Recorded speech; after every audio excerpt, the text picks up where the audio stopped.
Hello everyone, welcome to Study Nation. My name is Dinesh Singh and in this class we are going to solve the exercise 1.4 part 2. Part 1 हम already कर चुके हैं lecture 5 में.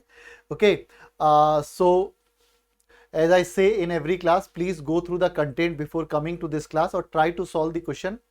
आप अपने आप solve कीजिए and then come to this lecture and then understand all the questions. Okay, so everyone. This is my brief introduction. I have taught more than 2 lakh students for last 20 years. I have taught for different examination 11, 12 engineering entrance के लिए NDA, CAT, GATE, all these examination I have taught. I have done MTech in computer science. आप इस मेरे basically profile है, छोटा सा आप इसे देख सकते हैं. And I already taken the examination for the CUET 2023 जहाँ पे I score 99.97 percentile for mathematics and 99.7 for the journal test और all India rank 6 for the CSIR NET जो कि लेक्चरशिप होता है कॉलेज में पढ़ाने के लिए, उसमें I have secured all India rank 6. Okay, तो चलिए ज़्यादा टाइम नहीं लेते हुए स्टार्ट करते हैं.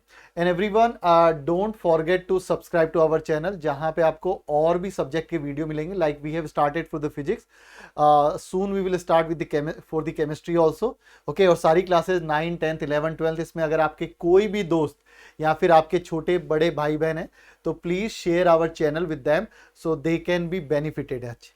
Clear?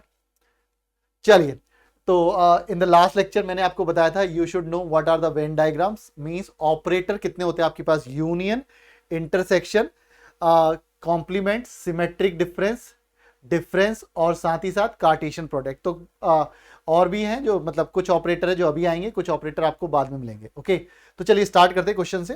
We have already done the question number 6 तक. अब 7 पे बात करते हैं. ओके, आपसे बोलता है x is a natural number. अब आपसे बोलता है ए इंटरसेक्शन बी. तो इसका मतलब क्या है? वो एक नेचुरल नंबर भी है और इवन नेचुरल नंबर भी है. तो इसका मतलब है बेसिकली अगर आप लिखना चाहते हैं नेचुरल नंबर और even natural number, even natural number कौन से होंगे? 2, 4, 6. तो क्या ये ए का सबसेट है? हाँ, बिल्कुल सबसेट है. ओके, सो तो B is a subset of A. तो इसका मतलब इन दोनों का रिजल्ट क्या आएगा? बी. क्योंकि अगर आप लिखना चाहें ए का मतलब है आपके पास 1, 2, 3, याद रखना है नेचुरल लिखा हुआ है, और बी का मतलब है आपके पास 2, 4, 6, 8. तो definitely every element of B is the element of A. Okay, अगर आपसे बोलता है ऑड नेचुरल नंबर तो सी का मतलब क्या है? सी लिख देता हूं मैं आपके पास 1, 3, 5, 7. और डी का मतलब है प्राइम नंबर. तो प्राइम नंबर कहां से स्टार्ट होते हैं? 2, 3, 5, 7. So there is only one number prime number which is even 2. उसके सिवाय सारे प्राइम नंबर ऑड है. तो लेट्स सी अब एक एक करके सॉल्व करते. A intersection C. तो ए और सी में कुछ कॉमन है. आपने कहा yes, C is a subset of A. तो याद रखना बी भी आपका सबसेट है ए का, सी भी आपका सबसेट है ए का, डी भी आपका सबसेट है ए का. ओके, तो ए इंटरसेक्शन सी क्या हो जाएगा? सी ओनली. ए इंटरसेक्शन डी क्या हो जाएगा? D only. बिकॉज एक तरीके से ए यूनिवर्सल सेट है इन तीनों सेट्स के लिए. Okay, so I hope it is clear. B C D, because natural number और नेचुरल प्राइम नंबर का सबसेट क्या होगा? Natural prime number. अच्छा, कोई बोलता है यूनियन क्या होगा? तो A union B is A union C भी ए होता, ए यूनियन डी भी क्या होता? ए होता. Is that clear? चलिए, ना बोलता है बी इंटरसेक्शन सी. ये बोलता है इवन नेचुरल नंबर है, ये बोलता है ऑड नेचुरल नंबर है. इवन और ऑड में कभी कुछ कॉमन आएगा नहीं. तो आप बोलेंगे इसका मतलब it would be 5. Now B और डी, ये बी है और ये डी है, इवन नेचुरल नंबर और प्राइम नंबर. तो मैंने कहा था केवल एक ही इवन नंबर होता है जो प्राइम होता है. सो 2 is the answer. Now see and D, इसका मतलब है सी ऑड नेचुरल नंबर है और प्राइम है. तो आप क्या बोलोगे? इसका मतलब है एक्स, क्योंकि लिखने में तो बहुत सारे हो जाएंगे. X is a odd prime number. Is that clear everyone? या फिर आप लिख सकते हो कहां से स्टार्ट होगा? 3, 5, फिर 7, फिर 11, फिर 13, 17, 19, क्योंकि ये प्राइम होना चाहिए और इसी तरीके से बढ़ते रहेंगे आप. 9 होगा, फिर 23 होगा और so on. So these are infinite. Okay, clear? चलिए, which of the following pair are disjoint. तो याद रखना डिसजॉइंट, तो डिसजॉइंट का मतलब है जिनके बीच में कुछ भी कॉमन ना हो। सो अगर कोई आपसे बोलता है A intersection B is equal to 5, यानी ए और बी के बीच में nothing is common, they are disjoint, there is no joint between these. Okay, तो देखते क्या लिखा हुआ है। 1 2 3 4 ये बोलता है नेचुरल नंबर 4 5 6, क्या कुछ कॉमन है? हाँ जी कॉमन है, क्या है? 4। तो is this a disjoint? We will say no, it is not a disjoint. ये बोलता है ए नहीं आ रहा, ई आ गया, तो इसका मतलब है आप बोलोगे no, there is a common. X is a even integer, X is a odd integer. Even integer का मतलब है 0 +-2 +-4 and so on. Odd integer का मतलब है +-1 +-3 है +-। क्या कुछ कॉमन होगा? नहीं। तो आपने कहा दोनों के बीच में इंटरसेक्शन 5, तो हम बोलेंगे yes this is our answer. Is that clear? चलिए जी, ना बोलता है, ये आपसे बोलता है a माइनस बी, तो हमेशा याद रखना इसकी एक और डेफिनेशन होती है a b कॉम्प्लीमेंट। तो कोई आपसे बोलता है a माइनस बी का मतलब क्या है, तो आप लिखेंगे x belonging to a and x does not belonging to b।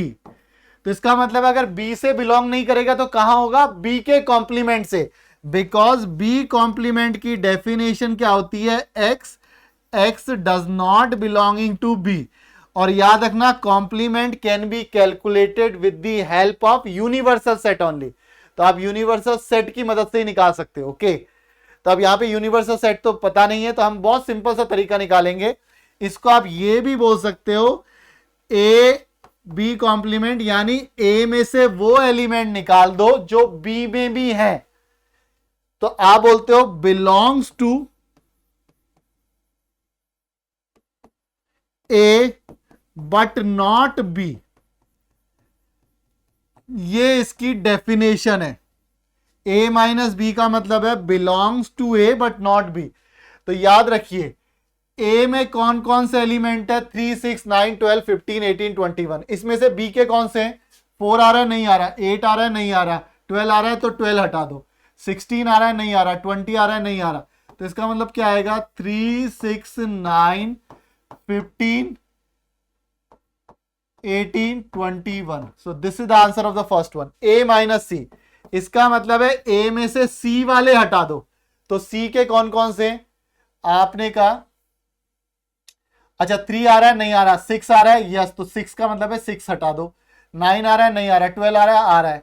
तो आपने कहा 15 आ रहा है, नहीं आ रहा, 18 नहीं, तो इसका मतलब बाकी लिख दो। तो आप लिखेंगे 3 9 15 18 21। लिखने केवल एक है, ए माइनस डी। तो इसमें क्या है? 5 10 15 20। 5 आ रहा है, नहीं, 15 हटा दो, 20 नहीं, तो इसका मतलब क्या लिखेंगे आप?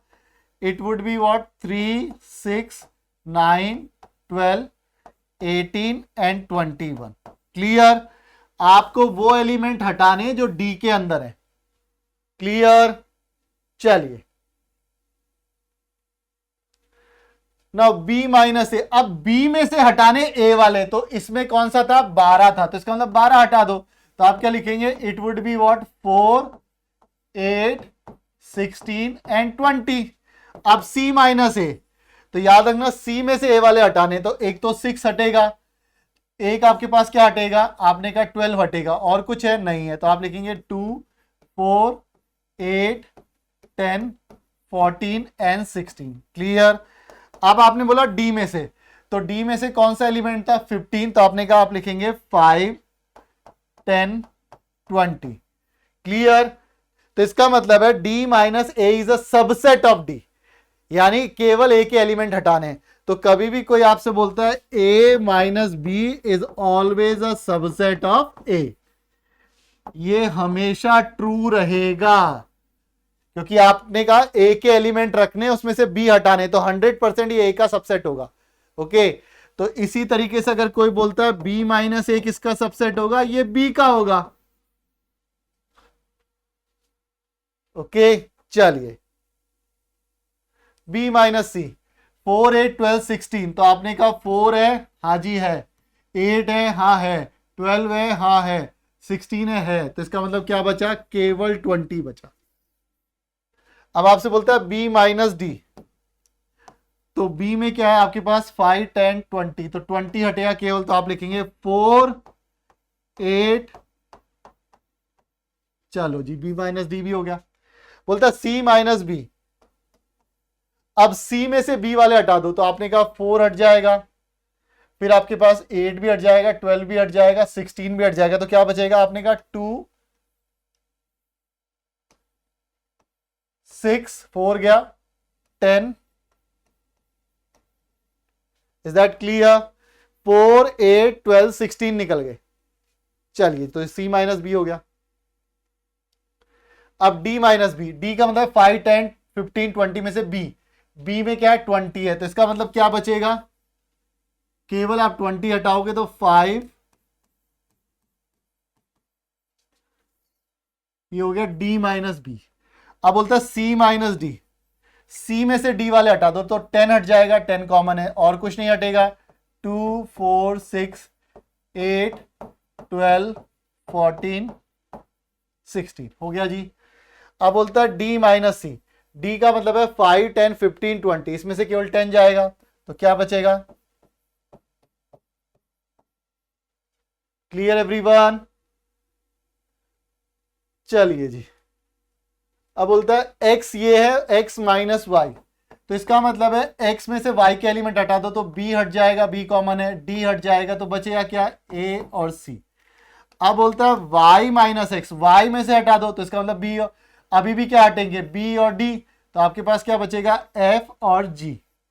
बोलता है एक्स इंटरसेक्शन वाई, तो कौन से कॉमन एलिमेंट है, एक बी है और एक डी है जो दोनों में आ रहा है, हो गया जी। तो बी यहां पे भी है, बी यहां पे भी है, डी यहां पे भी है, क्लियर?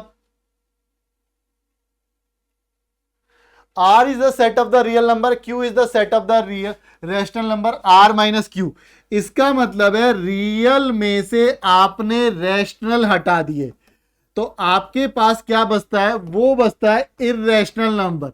इर्रेशनल नंबर का मतलब है ऑल दी नंबर जो आपने 10th क्लास में पढ़ा होगा, which are not rational, real है लेकिन रैशनल नहीं है। तो कैसे एग्जांपल हो गए, √5, ओके, √3, पाई, ई, √7, 9⁻1, ये सारे के सारे इरेशनल नंबर हो गए। तो याद रखना, real number is composition, real number में केवल दो टाइप के नंबर होते हैं, एक तो आपने बोल दिया रैशनल होते हैं और दूसरे इरेशनल होते हैं, इन दोनों को मिलाने से आपके पास क्या बनता है, रियल। तो इसका मतलब है आपने रैशनल हटा दिए तो क्या बचेंगे, irrational.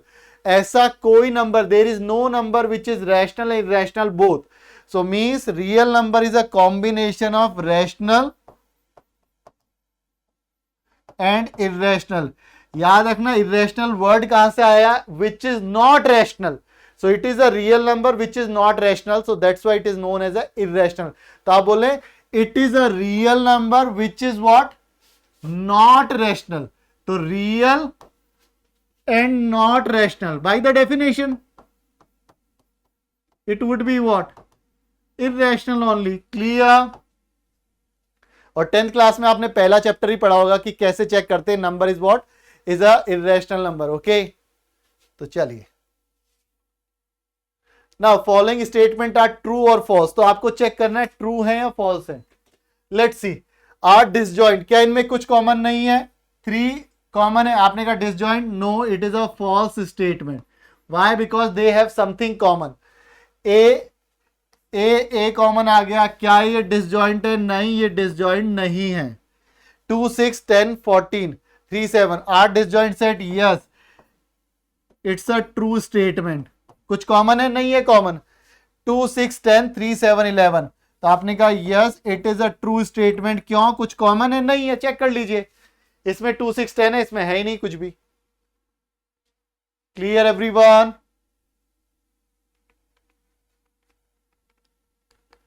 Okay, so this is all about this lecture. So means we have completed the lecture. till exercise 1.4. So everyone, this is our Telegram ID. If you have any query, you can send us the query on this Telegram ID.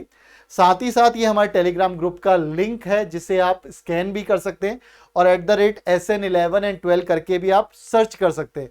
So do join our Telegram group as well as please download our app. वहां पे भी आपको PDF मिल जाएंगे और आपको इस group में ही मिल जाएंगे. सो ऐप में बहुत सारे फायदे. When we will start taking the test, you can take the test also. Okay, so everyone, we have already started for the physics classes also. Physics solution, 11th class physics के solution है. We will coming with the 11th class, 9th class, 9, 10th, 11th, 12th, इन तीनों के physics, chemistry, mathematics के हम solution करेंगे NCERT के. So if you are from any board which is following the NCERT books, so you can follow this lecture. And definitely we are solving the exercise. Later on we will come with the content part, means the theory part, so where I will explain you a lot. Okay, and अगर आपने हमारे channel को subscribe नहीं किया है तो do subscribe it and share it with your friends. आपके छोटे बड़े भाई बहन जो भी इन 9 से लेके 12th क्लास के बीच में, उनके साथ आप ये शेयर कर सकते हैं. सो आई होप आपको ये लेक्चर पसंद आ रहे होंगे. So this is all for today's class. Thank you very much everyone. Bye, take care.